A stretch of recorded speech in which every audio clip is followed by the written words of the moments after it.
नमस्कार, checkpost news पर आप सभी का स्वागत है। आपके साथ मैं हूं जीनत सिद्दीकी। सोनीपत लोकसभा की राय विधानसभा जो कि बेहद ही हॉट सीट है। बीजेपी के प्रदेश अध्यक्ष मोहनलाल बड़ौली साहब यहां से विधायक हैं, लेकिन इस बार तो वो कह चुके हैं कि वो चुनाव नहीं लड़ेंगे और फिर बहुत सारे अजम्पशंस लगाए गए कि शायद जो है बीजेपी को लेकर नाराज़गी है इस वजह से, या इंटरनल कांग्रेस कहती है कि इंटरनल रिपोर्ट्स कहती हैं कि इस बार बीजेपी वापसी नहीं कर पाएगी। लेकिन हमने सोचा कि लोगों से बात करते हैं। जब हम हाईवे से गुजर रहे थे तो एक भाईचारा मिनी ट्रक यूनियन हमें नज़र आया, तो उनके लोगों से हमने बातचीत की, क्योंकि ट्रक्स तो आपको पता है इंटायर स्टेट और इंटायर कंट्री घूमते हैं, तो उनसे ज़्यादा बेटर कोई बता नहीं सकता। कुछ लोग हैं, बातचीत करने की कोशिश करते हैं। अभी मैं जब इंट्रो दे रही थी तो आपने कहा कि बड़ौली साहब डर गए, क्यों डर गए? हेलो, बड़ौली को अपना खतरा था, बहुत बुरा आदमी था, बहुत गंदे गंदे काम किए इन्होंने। गरीबों की कोई ट्रेली भर ली रेत की, वो भी रेत वाली, बड़े बड़े ट्रक अपने चुनाव जो इनके वे थे, ये प्रधाना जी से उनको बोला चलाओ अपने ट्रक।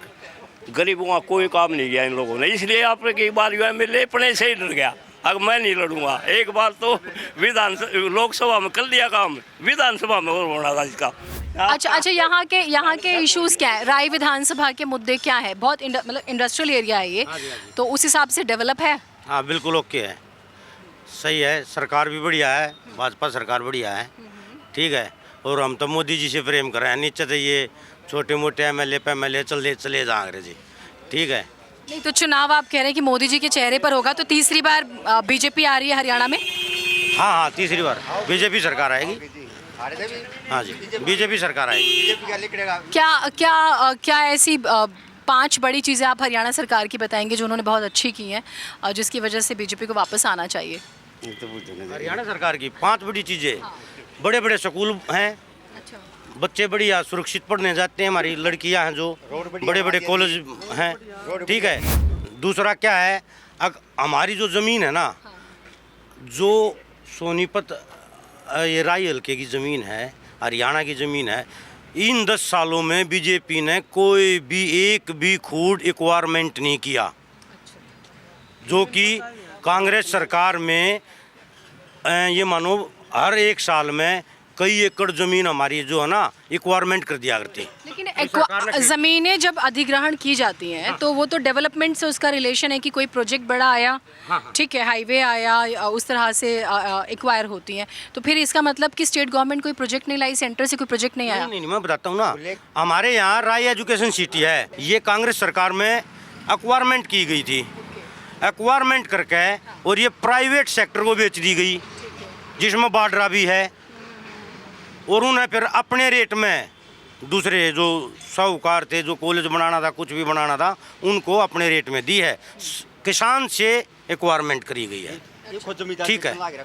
अब आप कह रहे हैं कांग्रेस शासन में ऐसा हुआ? हाँ जी, कांग्रेस शासन में ऐसा हुआ। अब जमींदार अपनी जमीन को खुद बेच रहा है, ठोक बजा के, कोई एक्वायरमेंट नहीं, कुछ नहीं। बताना जो प्रोजेक्ट है जी, ये जमींदार सरकार प्रोजेक्ट लेती है, जमींदार खुद अपनी ज़मीन बेचता है और अच्छे दामों में बेचता है, और कांग्रेस के राज में एक्वायरमेंट करके 20 लाख में करती, 20 लाख एक्वायरमेंट करके करोड़ा में बेच दी। ये भी जमींदार 2-3 करोड़ के खुद के लिए बेचा है। तो फिर चेंज ऑफ लैंड यूज़ नहीं होता, CLU जिसे बोलते हैं। तो मतलब आप ये कह रहे हैं कि अमूमन ऐसे आरोप लगते हैं कि आम किसानों से या लोगों से सस्ती ज़मीनें लेके महंगे दामों पर बेच देना, तो अब ऐसा नहीं हो? जो ये कांग्रेस की कह रहे हैं ना जी, इनकी नीति के है, ये लोन ले रहे जमींदार, अगर एक तो हमारा कर्जा माफ़ हो जाएगा, उसकी नीति है बिजली माफ़ करो, हमारा कर्जा माफ़ करो, किसान कह रहे हैं ना, ये मतलब इसने देश ने नीचे गिराने के लिए कह रहे हैं, अगर हमने फ्री दो सब कुछ। ताऊ देवीलाल ने पेंशन चालू करी थी, कांग्रेस सरकार रही बहुत दिन तक, कांग्रेस सरकार ने राशन चालू किया था,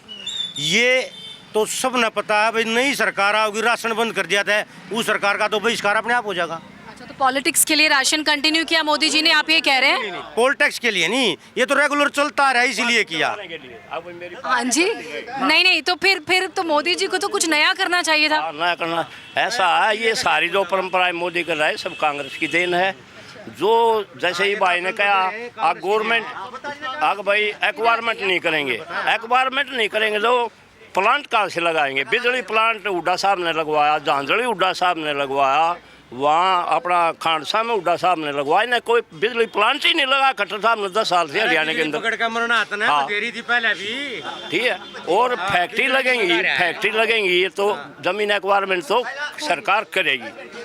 जमीन एक्वायरमेंट करो मैडम, लेकिन जमीन एक्वायरमेंट करके और प्राइवेट सेक्टर को बेचना बहुत गलत बात है। हमारे यहाँ देखो, हम पूरे हरियाणा की तो बात कर नहीं रहे, हम राय विधानसभा की बात कर रहे हैं मैडम। राय विधानसभा में एजुकेशन सिटी है, उसमें कई हजार किले एक्वायरमेंट किए सरकार ने, कांग्रेस ने, और वे प्राइवेट सेक्टर को बेच दिया। वे आज भी वे गांव वाले रो रहे हैं। नहीं तो फिर तो बीजेपी 10 साल रही, वो उस पे बहुत कुछ कर सकती थी, करना चाहिए था उसको। किन मुद्दों पे राई वाले वोट करेंगे? हम तो जी मोदी के चेहरे को वोट करेंगे, मोदी को वोट दे हम तो देश के लिए बस। जैसे बिना खर्चा पर्ची नौकरी लग रहे बच्चे हमारे, मेहनत करो, नौकरी पाओ। मेहनत कर रहे बच्चे। नौकरी है कहाँ नौकरी? कितनी वैकेंसी निकली है? अभी आचार संहिता के टाइम पे नौकरी लगी है, वैकेंसीज कहाँ? कांग्रेस के टाइम में वैकेंसीज आती थी, कितनी वैकेंसीज निकाली है इन्होंने? कितनी वैकेंसीज निकाली है बता दो। बीजेपी सरकार ने स्कूल है, स्कूल मर्ज कर दिए। सोनीपत जिले में 500 स्कूल बंद कर दिए इन्होंने। वो टीचर्स कहाँ जाएंगे? वो बच्चे कहाँ जाएंगे? बच्चे दूसरे स्कूलों में भेज दिए सरकारी स्कूलों में। फैसिलिटी क्यों नहीं बढ़ाते? फैसिलिटी बढ़ाओ, बच्चे अपने आप आएंगे। प्राइवेट स्कूलों पे लगाम लगाओ, प्राइवेट स्कूल में इतना चल रहा है। निजी स्कूलों को बढ़ावा मिल रहा है। निजी स्कूलों को बढ़ावा मिल रहा है। कांग्रेस का राज है पीछे मचला रहा है। कोई हॉस्पिटल नया खुला हो, कुछ और कुछ नया हुआ हो, बताओ। अग्निवीर का कुछ असर है यहाँ पे? अग्निवीर की तो बड़ी तारीफ करती है केंद्र सरकार। किसी को लगाते नहीं, पता ही नहीं चलता जी। अग्निवीर के लिए कौन जाएगा बताओ? कोई फैसिलिटी नहीं रही है वो। आगे से क्या जवान देख लो, कोई भी जवान कम होता है, लेकिन शेप नहीं है ना वो। क्या करें 4 साल में क्या करके आएगा? 12 लाख रुपए में क्या करेगा? आगे बिजनेस भी नहीं कर पाएगा। तो आप इसे खारिज करते हैं? अग्निवीर अच्छी योजना नहीं है? ये खत्म करती है जी वो तो। अग्निवीर अच्छी योजना है जी अग्निवीर? हमारे लिए तो जी कोई भी अच्छी नहीं है। अब ये MLA साहब थे अपने मोहन बड़ोली वाले, मेरा मकान गिरा था, 50,000 रुपये के लिए बोला था, बोला मैं दे दूंगा। आज देता जी मेरे को, आज तक मेरे को तो कुछ मिला नहीं। ये अपने मोहन बड़ोली वाले थे जो। तो आपने विधायक जी को देखा कभी? आज देखा जी, मैं इसके पास 3 बार गया हूँ। अच्छा। इसने 50,000 रुपये वोटे, लेकिन दिया नहीं मेरे को। जो हिंदुस्तान के देश की सेवा कर रहे हैं वे 4 साल रहेंगे वहाँ पे, हैं? 4 साल क्यों रहेंगे वे? क्या गलत है? 4 साल की सीमा बढ़ाने की बातें हुई हैं, फाइनेंशियल हेल्प बढ़ाने की बातें हुई हैं, फिर भी मैं एक बात कहता हूँ, फाइनेंशियल हेल्प उन्होंने बढ़ाई है, एयरफोर्स में बढ़ाई है, आर्मी के लिए बढ़ाई है। बट एक बात तो बताओ, जो बंदा 4 साल वहाँ पे करने के बाद में वापस आएगा, शादी भी नहीं हो रही उनकी बच्चों की। हाँ, ये एक समस्या आई थी कि अग्निवीर जो हैं उनको शादी की भी दिक्कतें हो रही हैं। सच में ऐसा हो रहा है? अपने यहाँ पे राई में भी ऐसा हुआ है? रियल है। जॉब्स की क्या स्थिति है? जॉब की तो जॉब रही का रही हैं, जॉब है वो मिलती नहीं लोगों को। पढ़े लिखे सब ऐसे ही फिर रहे हैं, और क्या है? जो जिस लायक है उन्हें जॉब तो मिलती नहीं है, तो लोग तो परेशान रहेंगे, और क्या होगा, है ना? ना कोई काम धंधे रह रहे हैं, ना कुछ है। महंगाई के तौर में क्या करेंगे लोग, सब परेशान है। मुख्यमंत्री तो खैर अभी तो बदल गए हैं, अभी खट्टर साहब, लेकिन उनका एक नारा है, बिना खर्ची बिना पर्ची के नौकरी मिली है। हरियाणा में सर्वांगीण विकास हुआ है और सैनी साहब भी यही बात आगे बढ़ा रहे हैं। तो आप उनके नारे पे सवाल उठा रहे हैं, बिना खर्ची बिना पर्ची की नौकरी नहीं मिली? वो तो नौकरी तो सर मिलनी है, जो लायक है उनको तो मिली है नौकरी, ऐसी बात नहीं है। कोई अब सबको तो देंगी नहीं नौकरी, वो जो लायक हैं उन्हीं को तो नौकरी मिलेगी। और जो भर्तियाँ कोर्ट में हैं? कोर्ट में चल रही हैं, वो तो कोर्ट की बताएगी बाद में क्या होगा। राई में क्या मुद्दे हैं? राय में जी अच्छा ठीक है, कोई सी बात नहीं, कुल मिला बीजेपी स्ट्रांग है यहाँ? हाँ जी। ऐसा पब्लिक ज़्यादा होने की वजह से कोई भी सरकार आ लो उसमें दिक्कत आएगी। ठीक है ना जी? पब्लिक ज़्यादा बढ़ेगी तो दिक्कत तो आनी है, कोई सी भी सरकार आ लो। और जो मोदी सरकार है वो ठीक है, कोई सी बात है, कुल मिला के ठीक है। राई का कुछ भी विकास नहीं हुआ है, विधायक के कहने से एक बल्ब नहीं चढ़ाया जा रहा। तो बड़ौली साहब तो बहुत मतलब VIP सीट है ये, फिर भी काम नहीं हुआ? कोई काम नहीं होता मैडम, कोई काम नहीं हुआ। 2-4 प्रोजेक्ट जो यहाँ आए थे वो भी उठा के कहीं और फेंक दिए गए हैं। जो प्रोजेक्ट आए थे मैडम वो भी दूसरे एरिया में भेज दिए गए हैं। रेल कोच फैक्ट्री आई थी वो भी गोवाना भेज दी गई है। राई से गोवाना भेज दी गई है। राई में कुछ भी विकास नहीं हुआ है। मैडम जी विकास क्यों नहीं हुआ है? बताइए क्या विकास हुआ? ये 5,000 कंपनी है, ये धड़ाधड़ चलन लग रही है, यूनियन वाले भी करके खाने लग रहे हैं। इसे साबतन खेल रहा था। अच्छा ये बता, एक सेकंड, ये एक मिनट ये बताइए, ये जो फैक्ट्रीज हैं ये इन 10 सालों में लगी है, पहले की लगी हुई है?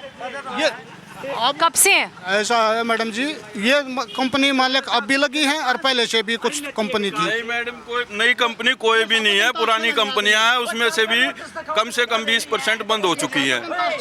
और इंडस्ट्री एरिया में आप जाके देखो, इतने इतने गड्ढे हैं, कहीं भी निकलने का रास्ता नहीं है। यहाँ पे एक बात बताइए, राई में वैसे बेसिक समस्याएं क्या है? काम है जी, बहुत बढ़िया काम है। बिना पर्ची के, बिना खर्चे के नौकरी लगे बच्चे। हमारे गांव से कम 50-12 लगे हुए हैं, हर एक गांव में ऐसे लगे हुए हैं सब बच्चे। तो हमने इससे बढ़िया सरकार कैसी हो?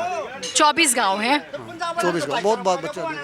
तो मान के चलें कि बीजेपी मजबूत है, इस राई सीट बीजेपी मजबूत है। मजबूत है। और कैंडिडेट के ऊपर बात है, कैंडिडेट कैसा आता है, बड़ौली के सिवा और कोई कैंडिडेट आता है तो और अच्छी तरह जीत जाएगा। मतलब ये हुआ कि कैंडिडेट देखेगी राई की जनता,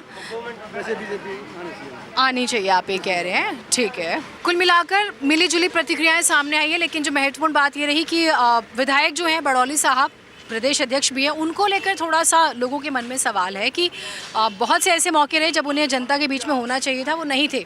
अब वो ये कह चुके हैं कि वो चुनाव नहीं लड़ना चाहते हैं, वो अपने आप में प्रश्न है। लेकिन लोगों ने कहा है कि वो पार्टी से ज़्यादा वो जो कैंडिडेट होगा उस पर ध्यान देंगे कि कौन सा कैंडिडेट मजबूत है।